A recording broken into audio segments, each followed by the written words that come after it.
And welcome to Tales from the Tips. I'm DA alongside 15-year Tour Caddy Mick Middlemo. Just a couple of guys that love to talk about the game of golf, both inside and outside the ropes, but we come at it from a different perspective. Mick? Yes, sir.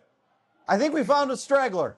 We got a blow in today. We've got somebody is jumping on the podcast that normally isn't here.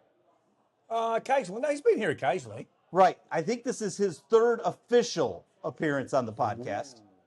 But he's made a couple of cameo just drop-ins, dropping you off beer. Yeah, he has dropped me up here a couple of times. A couple of cameo appearances. He gets a shout out a lot. He probably gets shouted out more than most. Yeah, except for Greg. Yeah. No. Except for your partner, Greg. Yeah, well, we'll discuss that later. We will get into that, as a matter of fact. It's funny, my partner, who never invites me out to his club. Well, you can. You don't play on weekends. That's right. Cheers to that. Okay. Cheers. So we want to welcome to the podcast, and I do believe it is for his third time. He is a Georgia section PGA member, but now he comes more at it on the business side. He's with GT Golf Supplies, Mr. Chris Fortney. Chris, welcome to the podcast. Good to be back. Oh, I should have wore the hat. I wore the wrong hat. You did. Sorry, buddy. You did not wear the team-sanctioned GT Golf Supplies hat? No, I didn't have a drink last night, so I was a bit confused. Got it.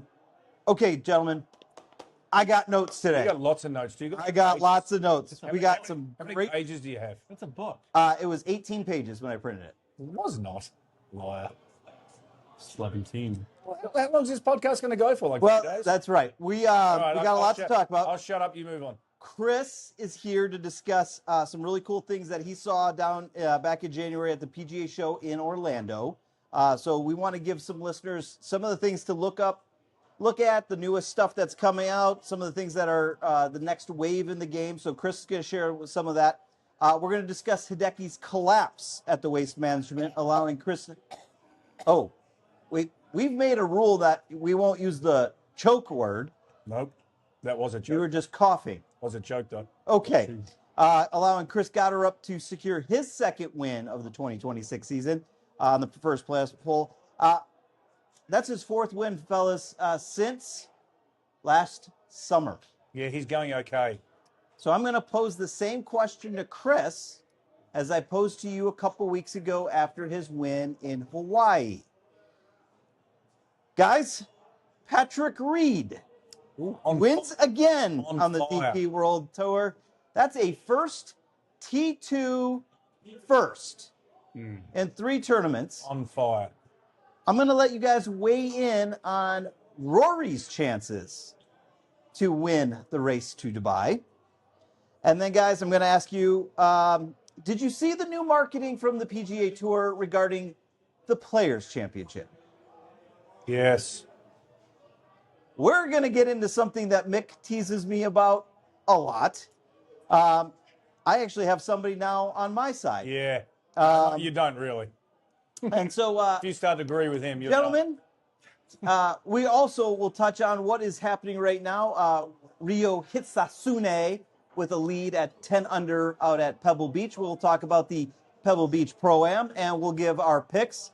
Some of us are going a little on the easy side. You're welcome. Chris. So, gentlemen, take a drink of your beer. He's drinking or water. Well, he is now. And let's grip it and rip it.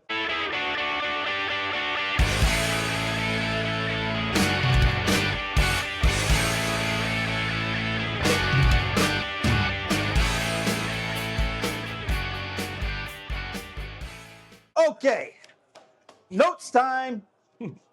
So Chris, PGA Show in Orlando in January. Yes, sir. Let me go to my notes here. Oh. I've had some discussions with some of your fellow compadres in the PGA section. I want to get some things that you thought stood out. Now, there are some brands that are going to have some new stuff coming out in 26. Callaway has the Quantum Series. Did you have a chance to look at the Quantum Series? We did not. Uh-oh. We did not. You did not? Unfortunately, no. I was. We were in the GT booth for 3 days. Our booth. Yeah. And we've partnered with Annika Stornstam with the Click Gear push cards. So her foundation stopped by. We had a big thing there. Tempercraft made a huge splash for us. So no, we partnered with Annika with some good things, and Tempercraft out of our booth. But we didn't have a whole lot. We were busy for 3 days. So I didn't have a chance to really go out and explore. I've talked to some other reps at dinners. Yeah. It was a good show. What would you? Okay, so nothing on the G440, the Ping G440. I know Mick is interested in the TaylorMade QI 4D. The Titleist Vokey, the new wedges that are out, Bob Vokey's latest debut. Wilson making a strong return Yes, with they their are. forged irons. I hit those last week. Oh! And may I say, he did take some photos and show them to me, and those clubs look exceptionally good. They are phenomenal. I'm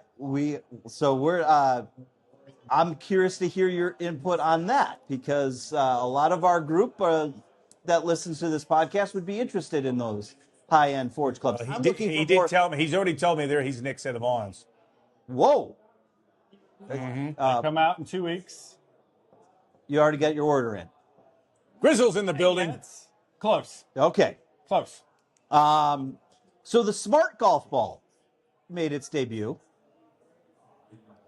So, guys, and that's for guys like me that tend to lose their golf balls in the woods.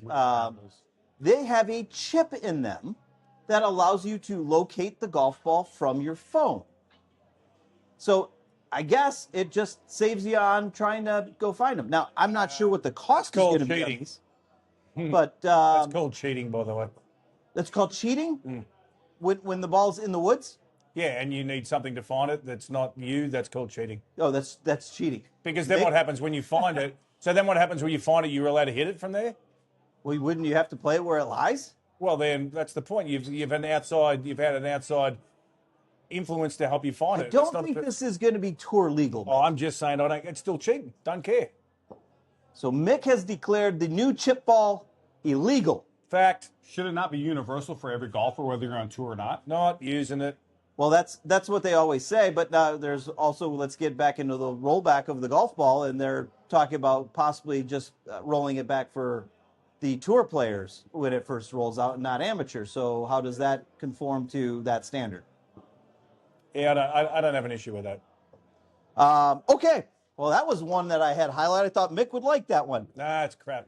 The Zen Golf and TrackMan now have some new gear out, making it easier and more affordable for guys like us to have sims at home. Chris, how do you feel as a pro having a sim At the house? at the house? I don't see anything wrong with it. We offer launch monitors that connect to phones and TVs and do the same thing.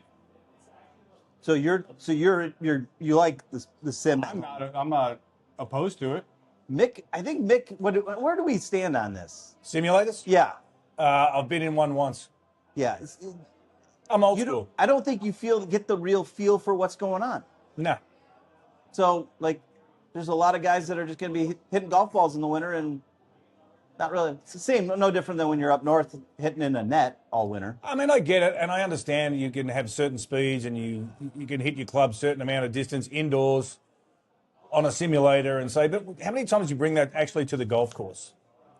And say, there's no wind, it's not cool, it's okay, it's be slightly different. So now I'm going to grip down or I'm going to do this. It's completely different. I get it. I think it's nice to work your way into it and say, this is my standard, and then I go from there. But nah, I'm not a fan. Move on. Move on. I compare that to being on the driving range in hole number 1. Not the same. Everybody hits it good on the range. Very true. Very true. Okay. So, I want to kind of just sit there and take a quick look at. Lots of notes. So anything else that you have Lots of notes. from the PGA Show? Because there was the range. There's the equipment testing, spotlights. Nothing. You got nothing for us. Why did we bring him on this podcast, Nick? Because I was working the show. Because his looks. Oh, because of his looks. Yeah. Okay. Any other takeaways that you had while you were? I will say that this PGA Show was probably one of the busiest ones that I've seen. Day one was flooded with people walking through and seeing things. So that's good for the game of golf. Like, there was a lot more out there. Now, I had a question for you. Now, is it just like the regular punter who's coming in to walk around and have a look, or are we looking at businesses coming through and stuff like that, or is it a bit of both? Is it like just a regular guy walking in and going, okay, I want to look around and try this out and see what this is going to help me and stuff like that? There was some of that, but there was also a lot of accounts that we have, through the U.S. that were coming by, looking at the new things or looking at stuff they want to, get into their shops this year as far as tees or, towels that we have, new stick of towels that we offer. Our Click Here booth was slam packed with push carts with the Annika Foundation. And, again, in our Timbercraft cups. There is one more thing. There's Yeah. one thing I have noticed in golf in this country in the last maybe 2 years is the amount of people starting to walk now more than driving around and stuff. There's a lot more walkers on the golf course I've noticed now, which I think is very good for golf personally. I think that's great. As a matter of fact, once we get your knee all healed up, maybe we'll walk more. Did you? In my defence, I did play golf last Saturday or Sunday. Sunday. You were supposed to be with me, but you bailed on me. Last Sunday. I played last Sunday, and I actually forgot to take my knee or wear a knee brace. I played the whole 18 holes, no knee brace, no anything. And how do you feel? I felt great. Next day, I felt amazing. It was great. We're going on about month 10 since the injury. Because it was April of last year. No, it was in May. Oh, May. It was in May. So yeah, no, it felt amazing. Maybe that's why he hit it so badly, but but it felt amazing. Oh, we didn't have a good round. I shot 79. Oh, Short game was good. Yeah. I chipped in a couple of times. You did mention that. Yeah, I chipped in a couple of times. I putted like a demon. Short game was phenomenal. The rest of the game was average, but that's what happens in golf. Okay. Anything else from the show, or should we move on? Move on. Let's move on. You wanted to move on. Okay. Let's move on. As Mick would say, move on. Move on. Let's talk about waste management. Hideki. And I'm glad that you're coughing over there, sir, because I do have a question for you. Yes. At what point is it the caddy's role to pull the driver, snap it in half, and get it away from the player? No, I would have still gone with driver on 18 there. I still would have gone with driver. I mean, if you're hitting driver bad, you're probably going to hit 3-wood bad. And if you hit 3-wood bad, then you're coming in with a lot of lumber. The only place you can't hit it there is left. And he did that twice. At the wrong time. At the wrong time, definitely. And there was some distractions, and there was some noise, and there was some things going on, and there was planes flying over and shadows. And of course, when you're nervous and stuff, and there was a whole bunch of things going on, it certainly made life difficult for him on 18, that's for certain. So I'm glad you brought up the conversation part. Because I do have some notes, Mick. Yes. Based on the on-course microphones and post-round breakdown, are you ready to hear some of the conversations that Shota and Hideki were having? Yes. Okay. This is on 18th tee, regulation. 1-shot lead. Faro is Nairway, water left, bunkers right. Shota reportedly points to the 3-wood and suggests, let's find the grass. Good call. Hideki hesitates, looking at the wind, which was gusting slightly into him and from the right, and says, no. And he went driver. Yep. Obviously, the result, church pew bunkers. So, from the bunker, we were in a flyer lie, according to reports, in the sand, 112 to the pin. Discussion of the lip. Shota wanted him to take a more lofted wedge and play for the center of the green, accepting a 2-putt par. Hideki decided to opt for the flighted gap wedge. Result? Trapped. Thin to win. Thin to win, baby. And then on the playoff, the chair drop, obviously, as you mentioned, there was some background noise. I did, as we were putting the notes together for this, and Mick, you and I have talked about this. That tournament is something completely different than what it normally is. At what point, and I actually have a question for you here. He had the option to have him step back and take a longer breath. The caddy didn't really help him take that deep breath and step away. Yeah. What would you have done there? I probably would have walked in off the tee and get, let's start again. Let's go back to everything we just talked about. This is the line. This is where we're trying to hit it. Okay, we've had the distraction. Let's go back and let's refocus. Let's start again. Let's go through the process from the beginning till the end again, instead of just going, okay, take a deep breath and because every now and again now you're going to sitting there and you think, is there going to be any more noise? Is there going to be any more of this? I would have walked in basically and gone. I would have said to the crowd, hey guys, can we keep the noise down just a little bit? Right. I appreciate you. I know we're all excited. This is big for us as well. Let's keep the noise down. Appreciate you.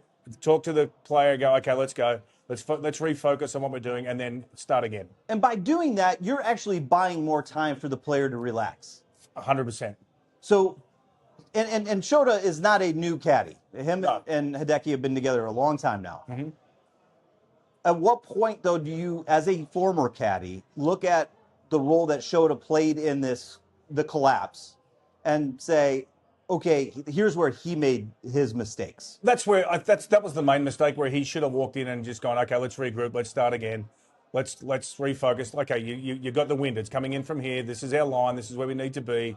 Refocus. Talk to the crowd again. Have a little chat. I mean, I don't know how his English is, but I appreciate it. I know it's. But you could always, if you're English, obviously, yes, there could be a language challenge there. You can always ask the volunteers that are surrounding that tee, and there were a lot of the Thunderbirds were there, and you had the standard volunteers. Yeah, and let's just talk to them and go, hey, let's start again and regroup. And it gives him more time to. Obviously he was nervous, and again, people could say, well, how can you be nervous? You got millions of dollars in your bank, you've already won the Masters and stuff like that. Because you're in the heat of the battle, you're in competition, and you're still going to be nervous and things like that. So sometimes it's up to the caddy to try to quell those nerves, calm the player down a little bit, and go, okay, now let's start again. So let me ask you this, because I think you and I, this is the one thing that we've talked about on the podcast, and what we're trying to get our listeners to really understand. This is course management. 100%. For Hideki, understanding that he has a pre-shot routine, and it's usually pretty timed. If you really put these guys on a standard stop clock, in and out, they're pretty much almost to a second identical every time. There may be a gust of wind or some noise or something like that. When Hideki got back up on the tee for the playoff, and he pulled out the driver again, what should he have done at that point? Because at this point, veto power is gone. Oh, veto power is 100% gone at that stage. And now, but you've just watched Chris Goddard bomb one down. Do you think I've got to play driver now because I've got to be close to this guy, even though Hideki is nowhere close to being as long as Goddard up? Or do you think it was we should have just taken the 3-wood and played it? To me, it's a driver hole. I don't think there's any other club you can hit off that hole, especially if it's into the wind. I don't think there's anything you can do. You can't stop there and start playing for bad shots. And that's the difference. You can't get up there and expect, okay, my boy's going to hit a bad shot. I'm not expecting him to do that. I'm expecting him every time we go up, this is the line I want you to hit. This is the driver we're going for. This is what you've done, 10,000 times in your life. Let's take driver and let's hit driver off that hole. But let's be candid. I mean, he hadn't been driving the ball all day. No, he hadn't been. He hit 3 fairways all day. I think he hit 2, but so at what point do you? Well, but at that point, but he's still leading the tournament, and so I'm not going to. There's absolutely no way I'm going to talk him into hitting 3-wood, because again, if he's hitting his drivers bad or he's hitting his 3-wood bad, now I'd rather hit a bad long driver than a bad 3-wood that's short. The long driver put him in the pond and well, it wasn't really. Well, it was assisted. It was assisted into the pond with the spectators, unfortunately. And it was funny because I was watching it with Chris. He was watching, and I was trying to watch that and a little bit of the Super Bowl. And he said he just hit it on the water on 18, and I went, "Well, you can't hit it on the water on 18." I was like, "That's like virtually impossible unless you hit a snap hook." And then I saw that he actually He was actually a little unlucky because it could have easily gone a long way forward too, because he would have cleared the pews. He would have cleared the pews, but he did have the whole world on the right-hand side where he could have easily hit it in that bunker or even into the grandstand over there, and then you get line of sight from the grandstand. Right. Into a nice angle from the pin too, by the way. Free relief, nice angle in. Yes. A little bit back, but... A little bit back, but okay. But okay. So, yeah, there's a lot of room right. That's what you should have been yelling at him. I would have been, okay, but... Go right. Okay. Oh, yeah, but even that, even at that stage, if you stand on the tee and you know he's having trouble hitting it left and stuff like that, my comment would be, okay, let's try to hit a fade. Let's cut one. Let's cut. If the wind's off the right, let's cut one into the wind. So then you're trying to cut it into the wind, and that gives you more. I think that would have been more of a play than the way he went. Again, I'm not privy to the conversation they had, but that's where I would have been going with it. Well, but I think that's the part of this conversation that I wanted to have with you today was, and for our listeners, is to really understand there were a lot of mistakes made in a very short period of time that could have been corrected had you just taken a break or taken a breath and taken a step back. And I think we all do it out on the golf course. We rush through things. Yeah. And just kind of, and that's what happens. I think the biggest mistake was made in the bunker. Personally, that was the biggest mistake. You just take the right club, you take plenty of loft, you clear that lip. You don't even allow the lip to be in play. And even if it comes up 10 yards short of the green, well, then you just get up and down. Right. But you can't make that second mistake. You made the first one, you cannot make the second mistake. And that's the problem that I think they had in the church pews. And he hit it thin. I mean, he obviously hit it thin into there. Yeah. But yeah, I think that was the mistake, was that shot in the bunker. Yeah. All right. Anything else that you guys have from the FedEx or from the Waste Management? Actually, I do have a question for Chris. Chris Gotterup. I have a statement real quick. Yes. This would not have been a conversation had he hit 5 fairways. Oh, absolutely. You know what I'm saying? It's like I've got his. So part of my notes, I literally have. We could go through every shot by shot of the 18th of his final 18, and hole 1 misses fairway left, but drains 16-footer. Wayward drive right on number 2. Finds green, 2 putts for on par 5. Drains spectacular 47-foot birdie. That's what they do, though. That's their good golf. You're supposed to scramble. Hole 5 misses fairway. Hole 6 string of. I just think, like, if I was out playing and you were with me, at some point you would have said, "Take something here, put it in the fairway, and let's regroup." Yeah. I will say that was probably, yeah. But having said that, and this is a perfect example of me playing golf on Saturday, who drove it as badly as I've ever driven it in my life. I've never driven it as badly as I drove the ball on Saturday. But I'm still going to hit driver because I have to fix it. What? I can't. I'm not going to. I don't carry You're a 3. also not playing for. I also get millions of dollars. I get it, but it's like, but I still have that pride in me that okay, this is what I want to do. But I'm going to fix it. I'm going to try to fix it. He wasn't going to quit hitting driver. Right. Well, and nor should he quit. Correct. But at some point, to Chris's point, you have to put the ball in play. Yeah. You're going to miss big?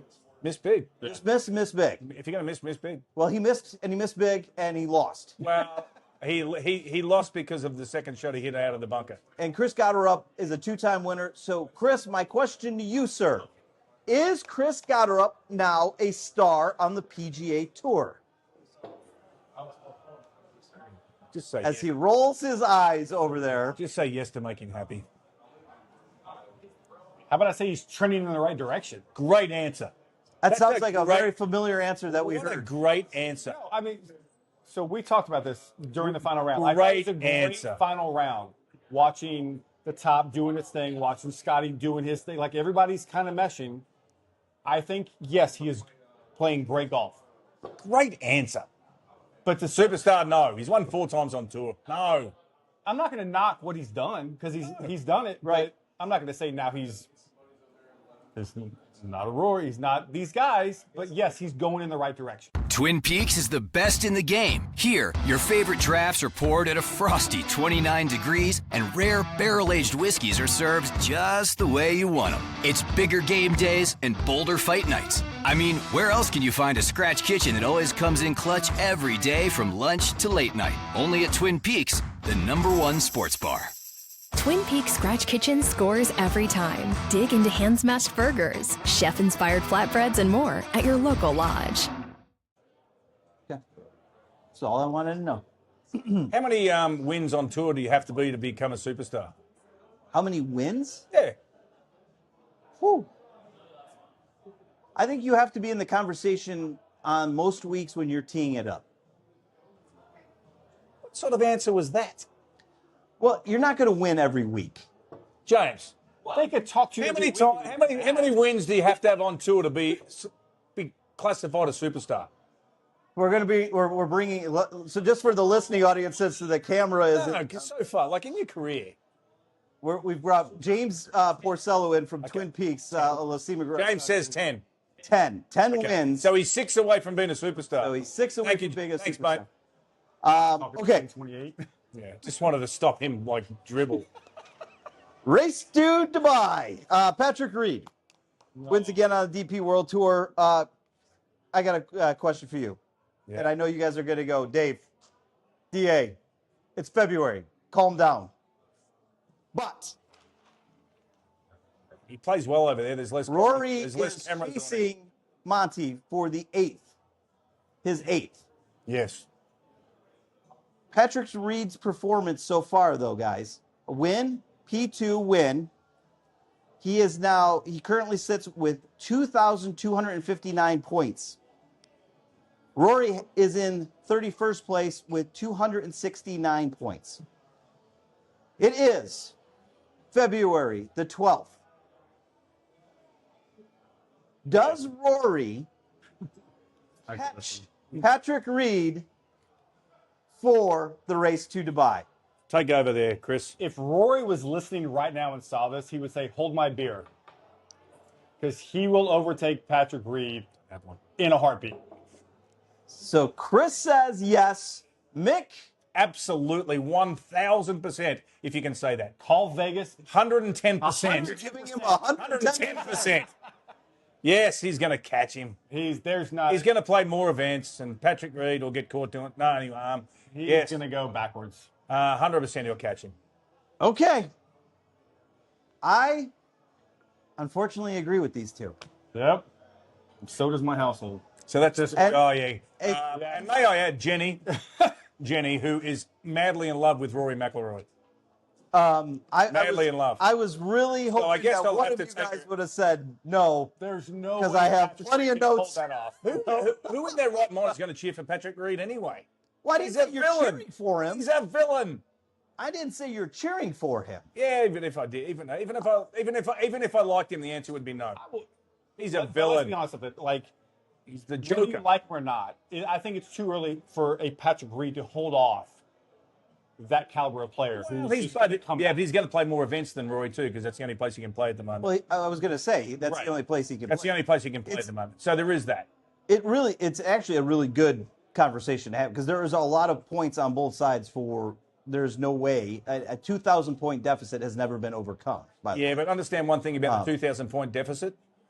No one actually understands what the 2,000 point deficit is because no one understands the point system in anything. Well, look at that. See that? Thank you. That's it. So all three of us agree That's my waitress that right there. Rory will be holding the Harry Barden Trophy and catching Monty. Yes, he will be catching Monty. Okay, moving on. Gentlemen, Where? This would be good. have you seen, and I think you both said yes, I feel like this is a tribute. the I feel like we're on PGA Jeopardy. Tour this past week came out with their slogan for the players. I'm leaving. Yeah, this is not yours. I'm leaving. You know, it's hard for me to even say this, but it's going to be, March is going to be major. Has opened up a conversation across folks like you and I that we talk on these things and on radio and television. Is the Players' Championship the fifth major? Is this where you rewind to last year and say no? You take over. I'm done. So, do you want to know the pros and the cons to this? Or do you, because I know both, I know Mick. disagrees with that vehemently. I think I just use it to poke the bear a little bit more. I'm done with it. It's over. But it's hard to argue. The purest field in golf for a tournament, the best field, purest field for a tournament. Then get rid of the PGA Championship because that's the worst field. Why? Okay. Make a trade. Why would you say that the PGA is the worst field? Because there's 30 club pros that don't make the cut. So what's the difference between the U.S. Open where you have amateurs playing or the Masters where you have amateurs playing or the British that have amateurs I get it. They have to go through a bunch of stages to get there and stuff like that. But no, I'm not. I get it's a wonderful strength of field.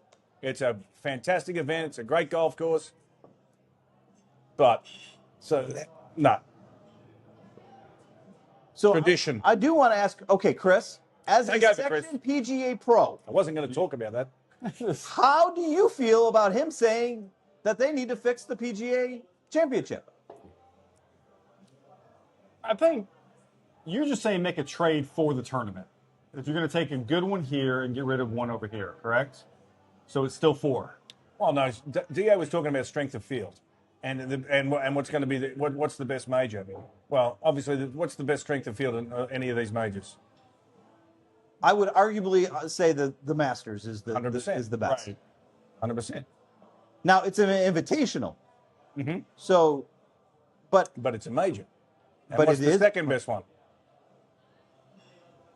For me, no, hang on. For me, because I have tried to qualify for it, I would say the U.S. Open. Now, it could be easily argued that the Open Championship is the second hardest to make based on the qualifying that you have to go through over in England to make. Now, I've never tried to or attempted to qualify, but I also don't play link style golf. It's a much different style of golf than we play here in the States.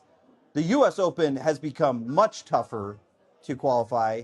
These amateurs are basically pros that are out there playing now. So to make the U.S. Open but field, what I was suggesting is you were talking about strength of field, and the players is a great strength of field, but I don't know where we draw the line in adding a 5th major. I'm not sure. Do we go back to anyone who's ever won one before and give them exemption and say that's it? They added to it. So I don't disagree with you on this, because I will also argue then. I will counter argue back though. Why then, when Jack won the U.S. Amateur, it was considered a major, and he technically has 20. But after they determined that these 4 are the majors, all of a sudden he loses those. They don't count for his total. Well, but then we can put them back and so you took them away.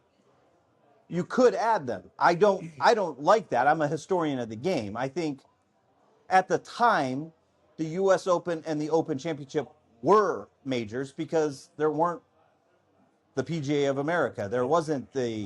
I'm not a fan of changing the tradition of where we're at. You're not a fan.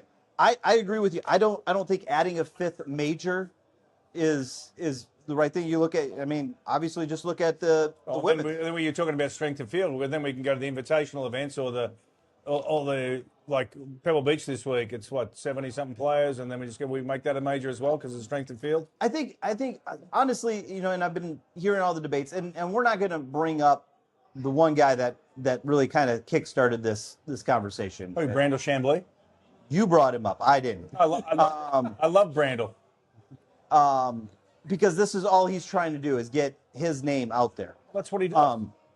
What I will say is this: you look at the Evian, it loses. The more you add to it, the less the prestige is about the other ones. I would say it's up to and I've heard the debate. Well, who determines if it's a major?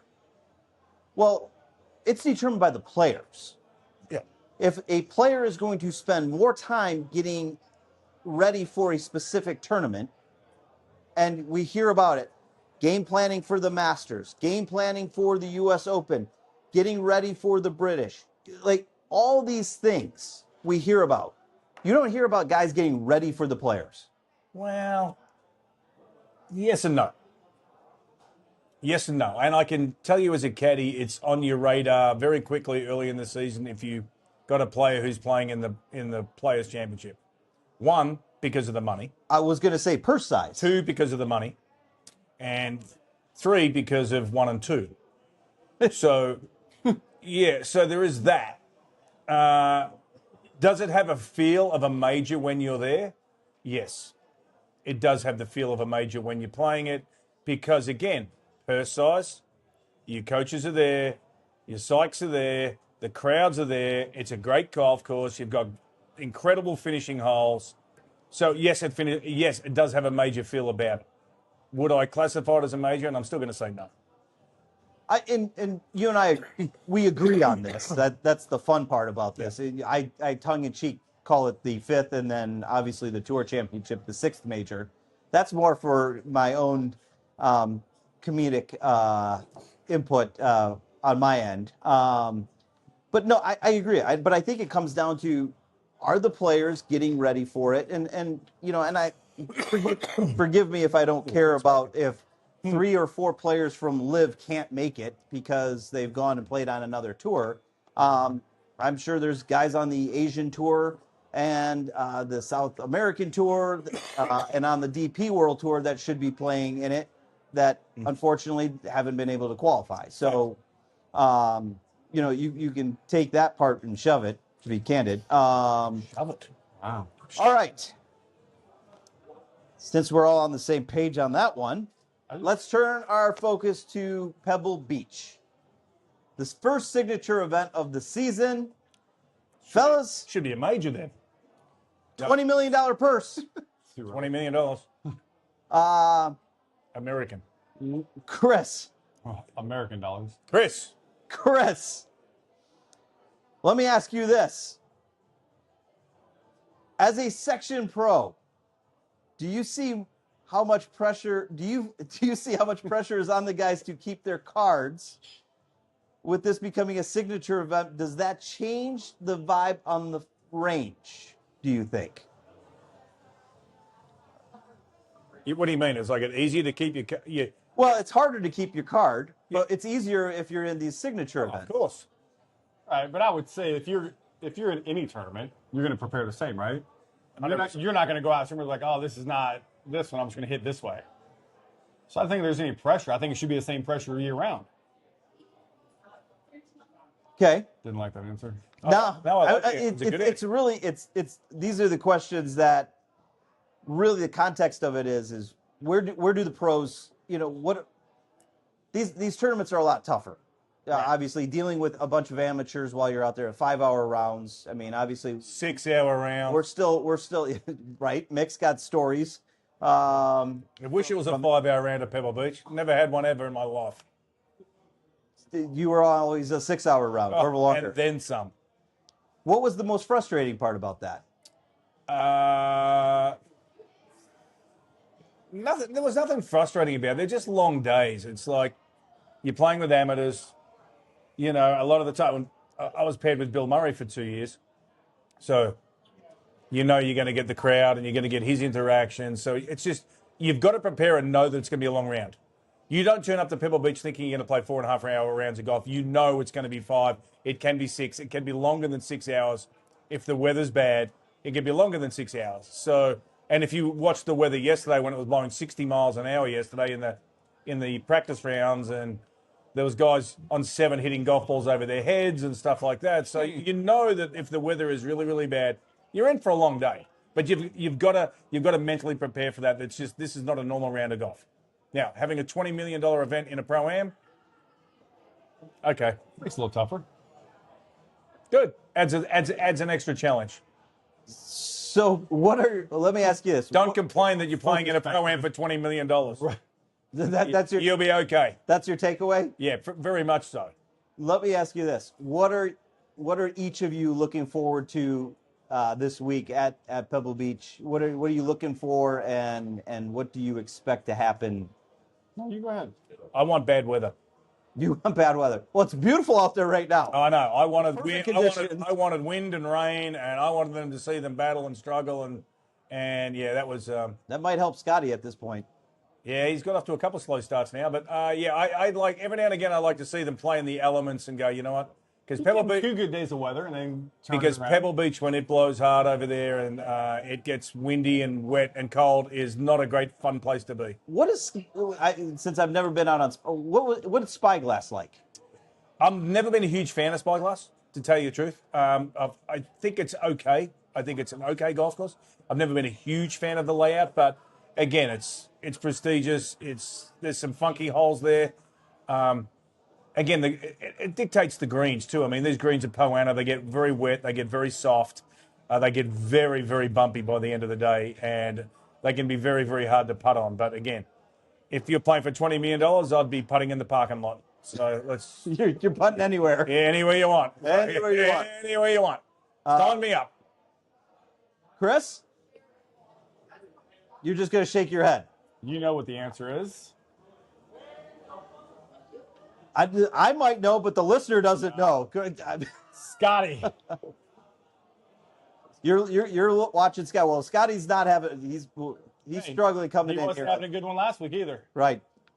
You know, I'm like Mick. I want to see. Well, I don't want to see bad weather. I do want to see the winds come up a little bit, though. Let these. Oh, I do. I want to see them wearing wind jackets. See rain. I want to see them wearing Rain? wing jackets that are flapping around and umbrellas that like, yes, come on, let's get serious. Only because I've only had to do that once out there and it wasn't much fun. Well, I don't want to see. And I think I think caddies in the world should experience that. I will say this. I don't want to see 25 under winning this weekend, No. which is on pace with where they're going to finish. I just one round of bad weather for, yeah, and then because when you get off the golf course, you're defeated. No one's going to go to the range. Everyone's cold. Everyone's wet. It's miserable. And then you go and have a nice meal and at Phil Robinson's pub down there in Monterey, great place. And then go have some fish and chips and and have a beer and enjoy your night. That actually sounds really good It at is this good. point. All right. Last part, boys. Okay, our picks last week. Dave had Ben Griffin, who finished T28. Mick, you had Max Gracerman. He missed the cut. Are you sure? Well, I've been checking this on Gemini AI, so I mean, it could be wrong. Double check. AI is never wrong. I don't know if he did that. You know, I find it ironic. You picked Max Gracerman, and then we had a collapse as we got to 18. Oh, did he? Yeah. I was actually going to pick Fleetwood today, and then I went to Victor Hovland. Well, Thanks to his caddy. Smiley. Gave me bad information. So Mick's already skipped. So we're going to our picks. Mick is going to take Victor Hovland. Thanks to his caddy. Talk me into it. Chris is taking the easy road and went Scotty. I am going Sepp Straka this week. So right now, Mick. Well, if there's one thing about Sepp Straka. If the wind does blow, his caddy's not falling over, I can assure you. Wow. Biggest legs I've ever seen on tour. Actually, he actually posted something on Facebook yesterday when the winds were blowing. He goes, I'm in my element. I'm not getting blown over on this. So he said that himself.